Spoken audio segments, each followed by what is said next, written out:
I am Marcia Armstrong, and I am Anudda Bajan.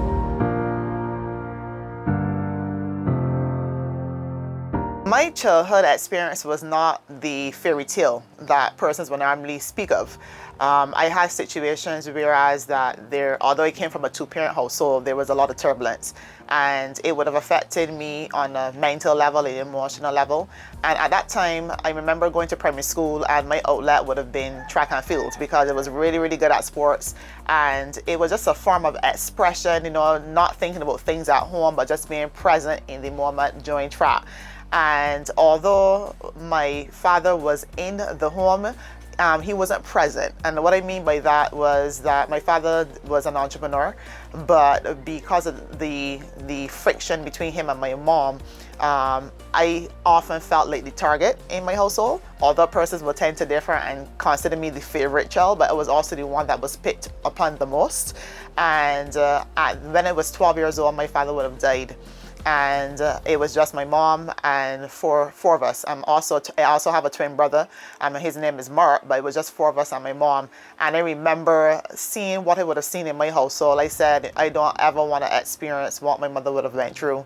And even the person that I would end up with, in a marriage, I would not want that person to be my father. And I know many people have this notion of saying you always marry someone that is either like your father or the total opposite.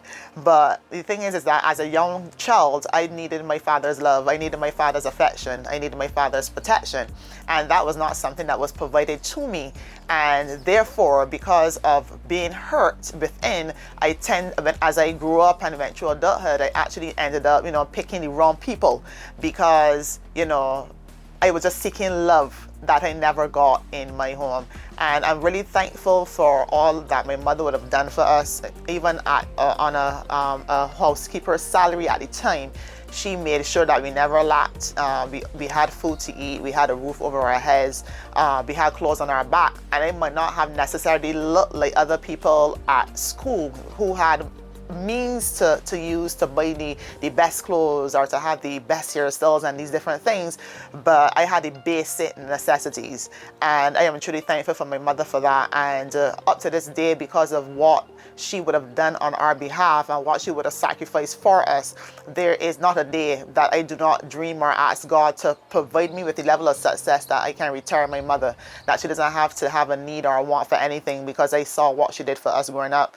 And as I said, persons have this notion that you're in a two-parent household, all is well, but you can have a two-parent household and have one of those people absent in your household, right? And that would have technically caused me to, I guess, build character within me from a young age. I had to grow up a bit faster from a young age as well, taking care of certain things or making sure everything was in order, as my mother would have worked nights and stuff like that. What I will say though, although I had many turbulences going on in my house, it never affected my studies for some reason. I still got good grades, right? I still got good grades. However, if you look back at my report card, from every single year, you will see issues with attitude, because I was very stubborn. I was very stubborn, and I was a lot to deal with on an attitude level, but it never affected my grades. And I believe at that time, I believe the importance of having a guidance counselor that really cares, because sometimes people see young children or the youth acting out and think that, hey, that person doesn't have any manners, or that person is just rebelling, right? And we don't take the time to ask ourselves, what is the root issue behind this person's behavior? And I was blessed to be able to share what my root issue was at secondary school with my form teacher at the time, Mrs. Terry Blackman. I actually told her what was going on in my home, and because I would have shared that part of my story, she was then able to look at me and treat me a bit differently. Not just see the result or the actions of what I was doing, but actually giving me the space to share a part of my journey that other people did not know I was going through. And as women, we tend to know how to hide well. We tend to know how to hide well, how to mask pain, how to show up and just smile, and no one knows the horror, no one knows the struggle or the challenges that happen behind the scenes. So as I said, when it comes to my childhood, it wasn't a fairy tale ending, but definitely I believe that I had to go through that experience so that I could be the woman I am today. one of the things that I can definitely attribute to, you know, who I am today was the fact that even as a little girl, I was surrounded by people that were way older than me. And my name is Marcia. You know, I get the one and the two jokes. Hey, your name is, you know, I have an aunt named this way. But the thing is that I realized that I was a bit different because of who I was surrounded by. Usually persons who, you know, are young or are youth or in their youth will tend to associate themselves with other people around their ages. But however, I found comfort in speaking to older women, learning about their experiences, and it caused me to have a level of wisdom, because even to this day, persons tell me, you know, when you speak like a wise woman. And I would attribute that to the fact that I have sat at the feet of people who are older than me. I was always attracted to that, and to this day I think I have a love for the elderly. There's a love I have for the elderly, and one of my goals honestly is to be able to open my own home, but have it attached with the nursery so that the little children can interact with the elderly folks. And I think that will actually like help both genres or both areas. But sitting at the feet of persons where you can share things, where you can ask questions, because there's a taboo when it comes to sharing on topics. Let's think about it, like whether it is sex, any particular topic like that, there are some parents who shy away from it. And what I will say is that I never had that those type of conversations, right? But when, as a person, as a little girl who is curious, you tend to ask a lot of questions. And I was blessed to have neighbors. Like, I remember the times where we have 4 of us in the household, different households that would come together. We would play dominoes, and we would play dominoes until midnight. Last bus would come up, and we were still playing in the middle of the night, and that was an occasion that I will always treasure. Whereas that we had something that drew all of us together to be able to socialize and be able to have fun. And although I haven't played dominoes in a long time, what I will say is that I have never forgotten the experience, you know, being able to communicate with different households in my community, because I live in an area that people will deem to be bad, I guess, based on the news, but there are good people wherever you go, and that we are not our environment as well. We decide by choice who we want to be, regardless of where we are planted. And having those game nights, as I would call them, you know, sharing that 6 and winning that last game, it was really and truly a fun time. And another thing I love to do as well too was to watch wrestling. I know a lot of persons said it's fake, but you know, looking forward to pay-per-view matches and walking from your house with your friends up to Lucky Horror Show, for instance, that normally will show it on that particular night. Those were things I look forward to, because it took my mind away from, you know, what was happening. It took my mind away from a moment to just be present and to laugh, because I don't know about you, sometimes it's hard for some people to just laugh, just to have a moment, just to be joyful. And having that socialization really and truly helped me, and that is why I love people, and I cherish relationships, and I believe that relationships are a form of currency as well. And if you can cherish the people that are in your life and show love to the people that are in your life, you will never go wrong.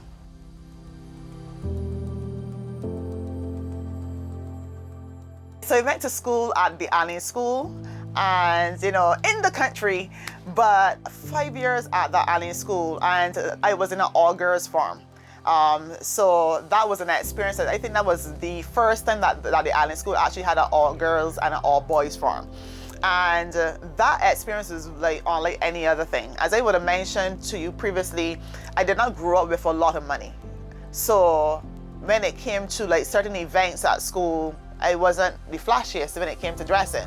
I actually missed my graduation because my mother could not afford to send me. So I did not graduate. I wasn't able to actually experience that like the rest of my peers. And you know, when it came to Allen School, I will say it was an up and down experience, meaning at Allen School, I went through forms of, in some instances, bullying because of, you know, what I wore. And so my uniform used to be very, very long.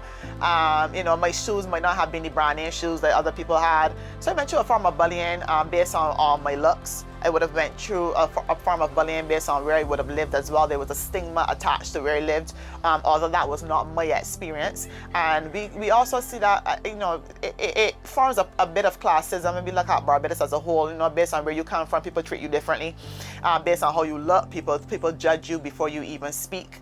But my experience at Allen School would have been, I would have ran track as well. So coming in from primary school into secondary school, I ran track. First 100, 200 relay, I was in there. And I would have built very, very good friendships over the years with my schoolmates. I still speak to most of my schoolmates up to this day. I would say Allen School was a place where I was able to really be and to experience something new and to learn on a different level, because my studies, again, I did well at school. I was able to leave with maybe 5 or 6 CSCs at that particular time. So I left school on a good note, but again, I would have carried my attitude from primary school into secondary school. And that is where I would have definitely been able to share what was going on behind the scenes, because person saw this angry black girl. But it wasn't that I was angry, it was just that I had a lot of pressure at home. And I believe then out of lashing out, or maybe out of frustration, I got into a lot of fights at school. When people hear this, they might be very surprised, but I was involved with a lot of physical fights at school, and I was just lashing out. There was a portion of me where I was just lashing out. I just wanted to be heard. I just wanted to be seen. I just wanted to feel love, and I believe that I was looking for these things from the wrong places, thinking that the school environment would have done that for me, not knowing it was something much deeper. So, and in school, yes, I had great experiences, with my colleagues, the good laughs, being able to experience life together, go through year and year together. But then the other side of that was that I was also a person who was broken. It was also a little girl who was broken going through my years at Allen School. And as I said, while everyone was able to graduate and go across that stage, I did not have that privilege to do so. But I look back, I'm very thankful for my experience at Allen. And I thank the principals and the teachers that actually took time to be able to put me under their wing, see something within me, see my potential, see me beyond my flaws. And that is something that I'm very appreciative of to this day. And I will always rep Allen. As long as I have breath, I will continue to rep Allen. And our motto is "At least non sibi," which means for others, not yourself. So that is still a slogan or a motto that I live by today.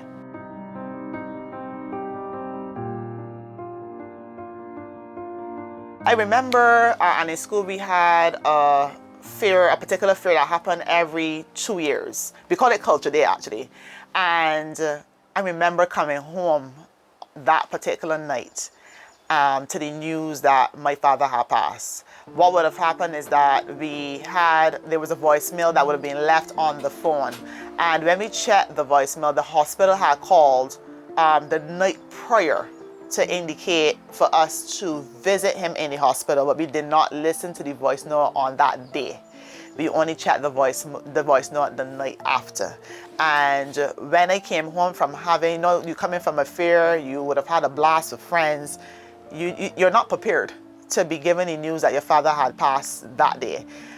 So my joy really went into mourning upon hearing the news. I was a bit quiet. I think I was in shock actually. And although my relationship with my father was not the best, right? It was tumultuous. However, he was still my father. And many days would have gone by. I didn't really show emotion per se at that particular time. I guess it was still processing. But I remember at his funeral that when the casket was lowered into the ground, and when you start to put then the dirt and the rocks, when that actually hit the casket, that is when I broke down and cried, because I knew that this was something final. He wasn't coming back or anything like that. And a lot of things would have crossed my mind in that moment.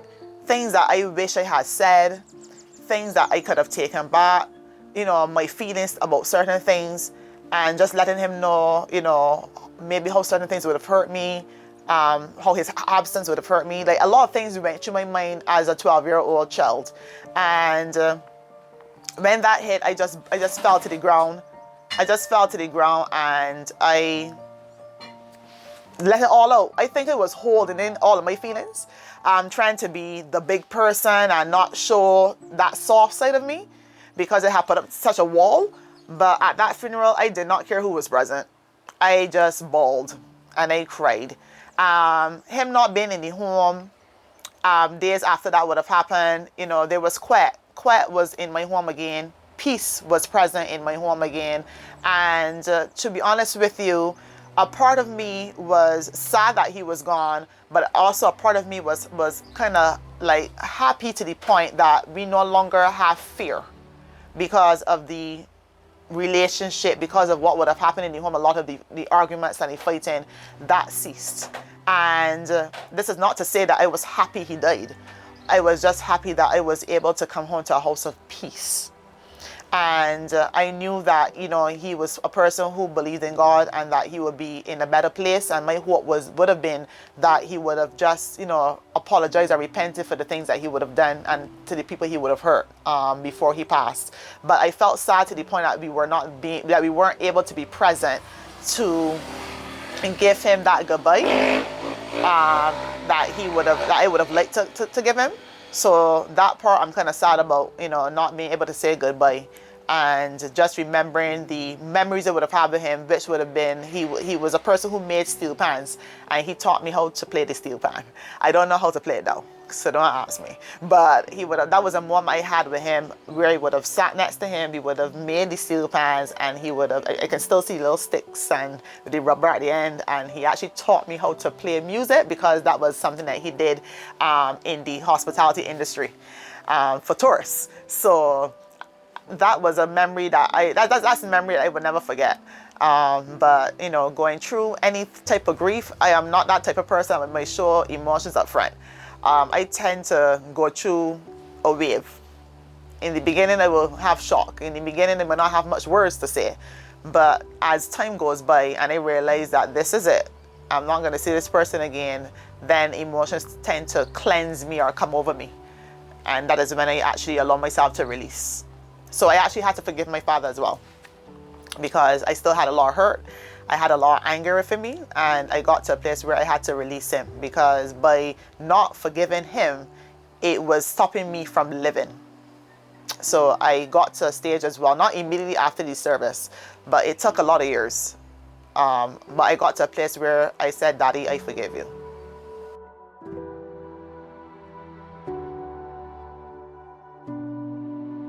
When I finished secondary school, I went straight into Polytechnic. My mom did not want me to be home, right? I went straight into Polytechnic and I did commercial studies there, their program. And again, I was surrounded by a lot of women. And during my time at Polytechnic, I actually experienced a scenario where I was stabbed. Yes, I was stabbed. It was not a situation where I was stabbed at the school. This is something that would have happened through a family conflict. Not one that I was involved in, but there was a family conflict. And when I was informed about it, I ran to the scene to find out what was happening.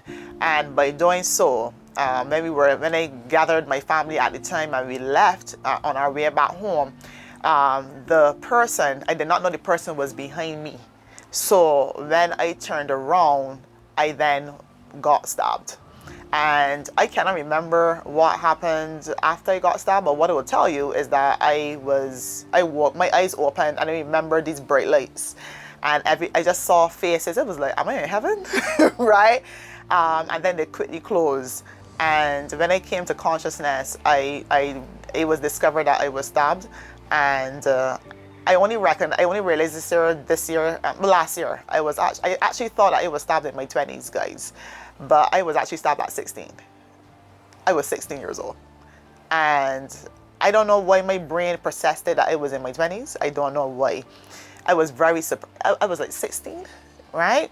I was a young child. I wasn't an adult yet. And when that experience happened, you know, people say that your life flashed before your eyes, but, you know, I don't think for me, I still can't articulate like why I was targeted. It just seems like when persons are in relationships, for some reason, I just felt like if it was always a threat to whoever that person was. And this was an individual that, at the time my mom used to talk to. And when that happened, it kind of changed the whole dynamic. Even in my relationship with my mother, my dynamic completely changed. And I just could not believe what I was experiencing. So I spent 1 week in the hospital. And because of the 1 week in the hospital, I could not have attended school. But I remember at that time, I don't know if persons knew what happened. I don't know if they knew why I was in the hospital, but they knew I was hospitalized. And my friends at that time, my peers in my class, they actually took notes for me. During that time, I was not able to be at school. And so when I came back to school, I had to kind of like catch up a little bit. But so I wasn't able to actually get the overall diploma that you were awarded at the end because of the time that would have been missed. But that was a life changer for me. I mean, I've had a few like near-death experiences, right? And all I tell myself, God is not ready for me yet. My number is not yet called. But that was a definite shift for me. I remember even after that incident, having issues with my breathing. And I'm a person who ran track. So when it came to agility and having that level of endurance, I had that. But given that incident, I found that even doing certain physical tasks, I would be trying to catch my breath, and it affected my body. It affected me physically. My lung would have collapsed, and I had to get a chest tube put into place there to drain off blood in the hospital and stuff like that. I remember, even trying to do basic tasks, you had to kind of like move your body in a way that you don't put pressure on at the site of where it would have occurred. So it completely changed my whole dynamic, not only physically in that moment, but again, it changed my relationship with my mother. It really changed it. Again, some anger was associated there. I felt angry, right? At that particular time, I felt a lot of anger. And I also had to come to a place where I forgave my mother, to be able to move on from that place. But since that time, going through so when I left Polytechnic, I would have been able to leave Polytechnic with some certificates, but not the overall diploma.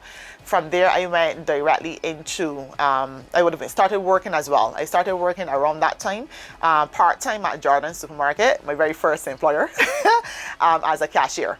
And so I was balancing working as a cashier plus also going to school. Once that was over, I would have also furthered my education. I went directly into BCC. I went to Barbados Community College and did my associate degree there.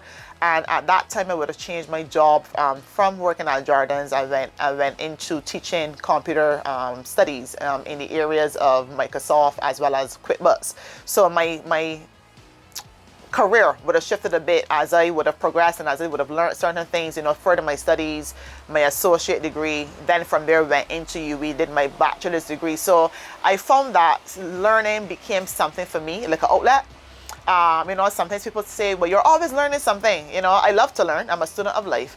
But I also realized as well too that learning was just an outlet for me.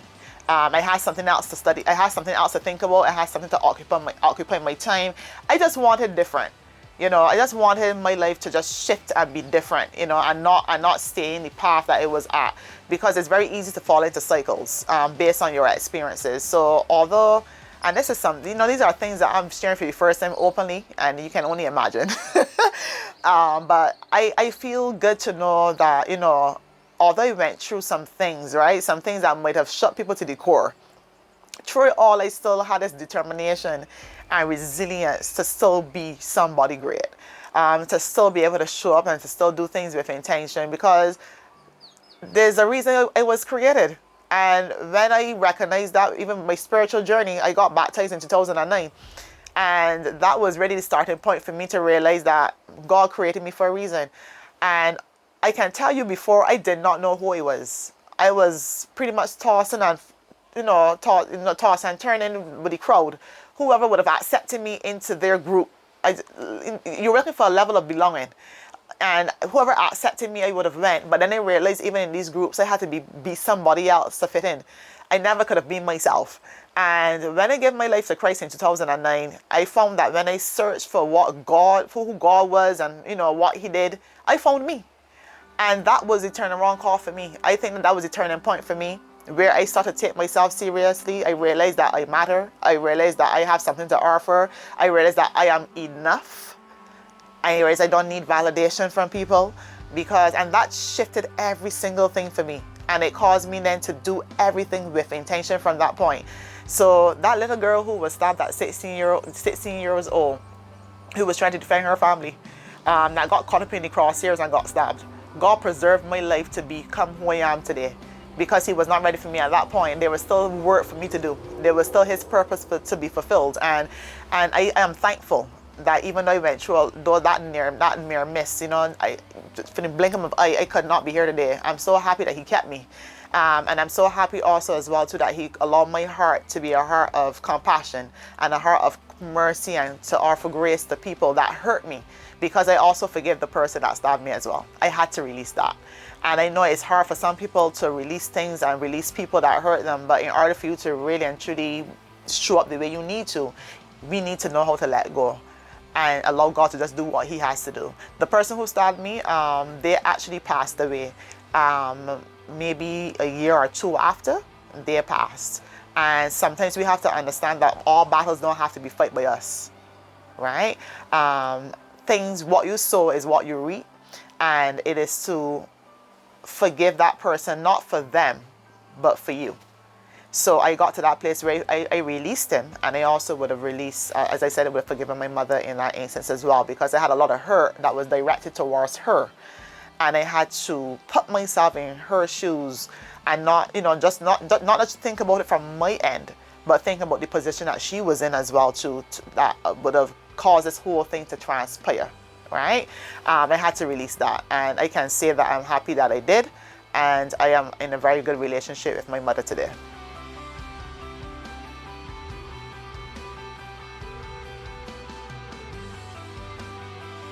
I am Marcia Armstrong. I am an author, entrepreneur, mentor, and daughter. I'm just another Bajan.